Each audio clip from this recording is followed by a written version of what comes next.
నాన్న ఏట్రా నీకు కళ్ళు కనబడ్డం లేదని నిన్ను మోసం చేసి మేము మందు కొడుతున్నామని నీవు అనుకుంటున్నావేమో.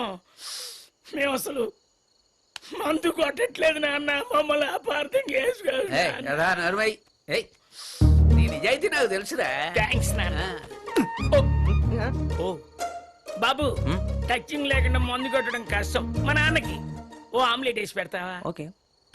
హే నాన్న, మేము మందు కొడుతున్నాం.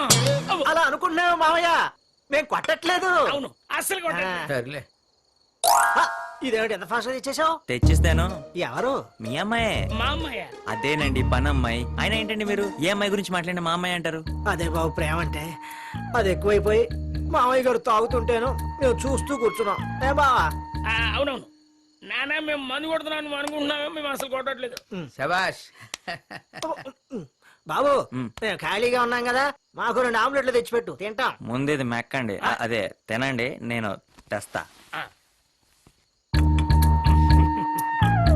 God bless you.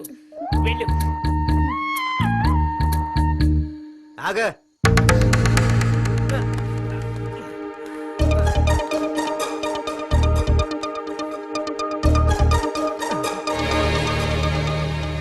బాబు, ఇందాకటి నుంచి నువ్వు ఏ అమ్మాయిని గురించి మాట్లాడినా మా అమ్మాయిని గురించి మాట్లాడినట్టే ఉండేది.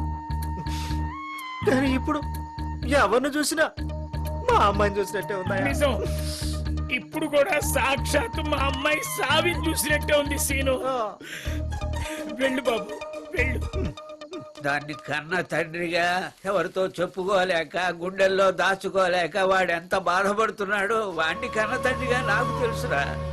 ప్రతి క్షణం దాన్నే తలుచుకుని తలుచుకుని కుమిలిపోతున్నాడు.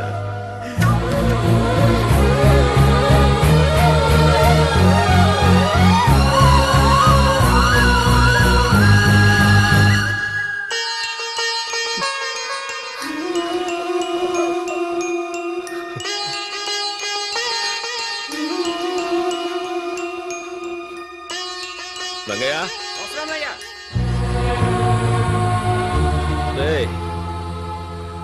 అయ్యా, ఈ ఫోటోని తీసుకెళ్ళి గొడవలో పెట్టు. అమ్మాయి గారిదయ్యా. తెలుసు, చెప్పించే. అలాగనే తీసుకెళ్ళు.